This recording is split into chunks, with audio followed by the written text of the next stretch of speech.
Emiliano Martinez, génie ou tricheur? Quoi qu'il en soit, l'Argentine lui doit beaucoup dans sa victoire en finale de Coupe du Monde. Un professeur de l'université d'Oslo, Geir Jordet, a décrypté pour nous la masterclass du gardien lors de la séance de tir au but. Et c'est édifiant. Martinez détient à coup sûr le secret pour sortir vainqueur de ce genre d'exercice. Souvent considéré comme une loterie aléatoire, lui a trouvé le moyen de sortir le ticket gagnant quasiment à chaque fois. L'analyse psychologique que fait Jordet tient en 10 points.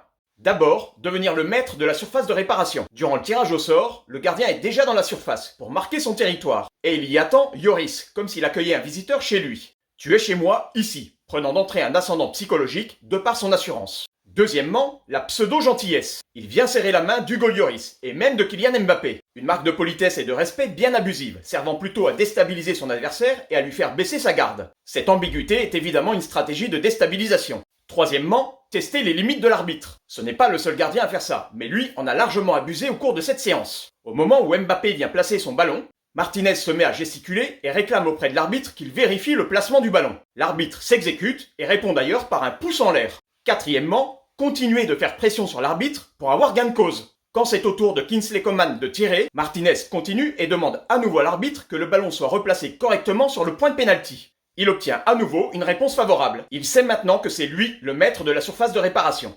Cinquièmement, des démonstrations de joie intenses. Les gardiens, après avoir stoppé un tir, explosent rarement de joie. Ils restent concentrés dans leur bulle. Martinez fait exception. Ces célébrations brillantes et démonstratives sont le signe d'une grande confiance. C'est aussi le moyen de dominer l'adversaire en montrant son insolente réussite. Un comportement qui motive ses coéquipiers et qui impacte ses adversaires.